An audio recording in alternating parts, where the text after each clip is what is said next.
오늘 말씀은 잠언 6장 20절에서 35절. 제목 마음의 죄.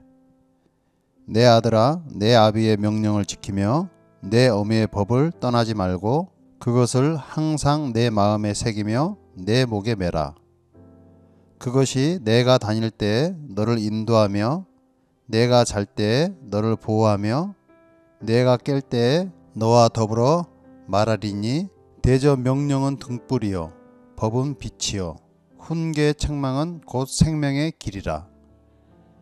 이것이 너를 지켜 악한 여인에게 이방 여인의 혀로 호리는 말에 빠지지 않게 하리라. 내 마음에 그의 아름다움을 탐하지 말며 그 눈꺼풀에 홀리지 말라.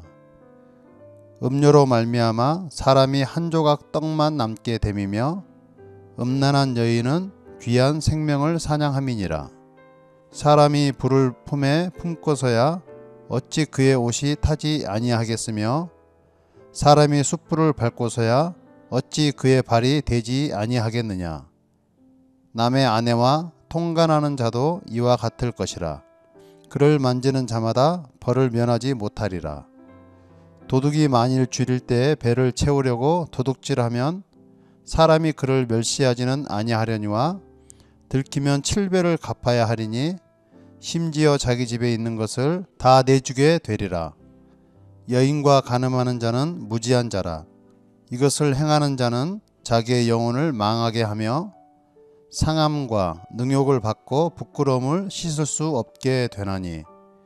남편이 투기로 분노하여 원수 갚는 날에 용서하지 아니하고 어떤 보상도 받지 아니하며 많은 선물을 줄지라도 듣지 아니하리라. 아멘. 오늘 말씀은 부도덕에 대한 경고를 하고 있음을 알 수 있습니다.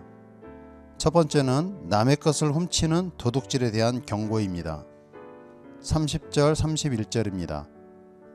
도둑이 만일 줄일 때에 배를 채우려고 도둑질하면 사람이 그를 멸시하지는 아니하려니와 들키면 7배를 갚아야 하리니 심지어 자기 집에 있는 것을 다 내주게 되리라. 아멘.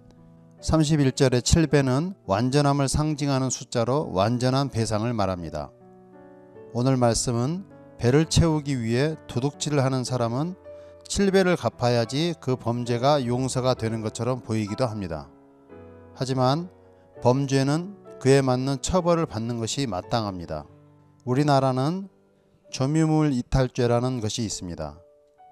이 죄는 길을 가다가 돈이나 물건 등 남의 것을 주어서 사용하게 되면 준절도로 사법 처리를 받게 됩니다. 남의 것은 땅에 떨어져 있는 것도 탐하지 말라는 것입니다. 지난 1970년부터 1980년대까지 세상을 떠들썩하게 만든 사건이 있습니다. 고위층을 상대로 절도 행각을 벌여 대도로 불렸던 조세영이 출소한 지 한 달 만에 도둑질을 저질러서 재판에 넘겨졌습니다. 그의 나이가 지금은 80이 넘었는데 또다시 범죄를 저질러서 재판에 넘겨지게 된 것입니다. 그는 어쩌면 고위층을 상대로 절도 행각을 벌임으로 자기 자신을 합리화하려고 했을 수도 있습니다. 하지만 어떤 이유에서든 분명한 것은 절도는 범죄인 것입니다. 사랑하는 성도 여러분, 우리 모두가 고민하고 도전할 것은 우리의 신앙생활에서도 합리화하는 것은 없는지 살펴봐야 할 것입니다. 한 주를 살아가면서 우리 모두는 예배당에 있을 때보다 세상에서 살아갈 때가 많다는 것입니다. 그만큼 세상은 불법이 넘쳐나고 있습니다. 이 불법이 넘쳐나고 있는 세상을 우리는 살아가면서 이 정도는 괜찮아, 이 정도는 하나님도 이해해 주실 거야 라는 생각은 안 하는지 생각해 봐야 할 것입니다. 두 번째는 간음하는 자에 대해서 경고하고 있습니다. 성경에서 간음은 우상 숭배를 말합니다. 본문은 육적인 간음도 말하고 있는 반면에 영적인 간음도 말하고 있다는 것입니다. 지금 우리가 살고 있는 대한민국은 간통이라는 죄가 없어졌습니다. 우리 기독교인들이 생각할 때는 모두가 잘못된 법이라고 생각하실 것입니다.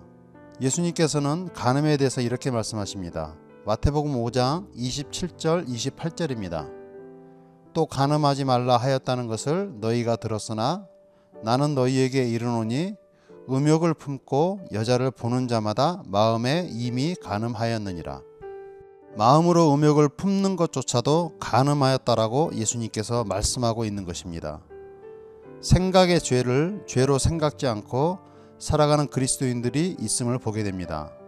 하지만 그들은 실행에 옮기지 않았기 때문에 그럴싸한 자기 합리화를 하는 것을 보게 됩니다. 하지만 예수님께서는 분명히 말씀하십니다. 마음으로 품는 것도 죄라고 말씀하십니다. 마음으로 음욕을 품는 것도 이미 간음하였다라고 말씀하십니다. 요한복음 13장 26절과 27절에 예수님께서 가룟 유다에게 이렇게 말씀하시는 장면이 나옵니다. 예수께서 대답하시되 내가 떡 한 조각을 적셔다 주는 자가 그니라 하시고 곧 한 조각을 적셔서 가롯 시몬의 아들 유다에게 주시니 조각을 받은 후 곧 사탄이 그 속에 들어간지라. 이에 예수께서 유다에게 이르시되 내가 하는 일을 속히 하라 하시니. 지금 가롯 유다에게 사탄이 들어갔다고 말하고 있습니다. 가롯 유다는 이제 사탄에 사로잡혀 예수님을 돈 몇 푼에 팔아 넘기게 됩니다. 사랑하는 성도 여러분, 마음의 죄가 들어왔다는 것은 그 마음에 사탄이 들어왔다는 것입니다. 사탄이 들어왔다는 것은 언제든지 행동으로 옮길 수도 있고 행동으로 옮기지 않기 위해서 몸부림을 칠 수도 있다는 것입니다. 우리 모두는 이렇게 영적 싸움을 죽는 날까지 해야 합니다. 이것이 신앙이고 이것이 예수님을 닮아가는 과정인 것입니다. 세상에 속한 사람들은 그것이 죄인지도 모르고 행동으로 옮깁니다. 그리고 합리화합니다. 사랑하는 성도 여러분, 우리 모두에게는 이것이 과정이고 훈련이 필요합니다. 훈련의 장소는 세상이 아니고 예배당입니다. 세상에서는 이것을 이길 수 있는 길이 보이지 않습니다. 하지만 예배당을 찾아 하나님의 마음을 구하고 하나님의 지혜를 구할 때 마음의 죄에서 자유할 수 있는 길이 보이는 것입니다. 기도를 통해서, 찬양을 통해서, 모든 예배를 통해서 길이 보이고 자유함을 얻게 되는 것입니다. 오늘 하루도 하나님을 구하고 하나님의 지혜를 통해서 예배자의 삶을 살아가는 승리의 하루가 되시길 예수님 이름으로 축복합니다. 기도하겠습니다. 사랑의 하나님, 하나님 앞에 정직한 삶을 살게 하옵소서. 이웃에게 피해를 주지 않고 사랑의 대상으로 섬길 수 있게 하옵소서. 또한 가정에 충실하게 하옵시고 우리 모두의 가정이 예배 초소가 되는 은혜가 있게 하옵소서. 하나님 앞에 합리화하지 않고 정직하고 진실된 삶을 살아가게 하옵소서. 예수님 이름으로 기도드립니다. 아멘.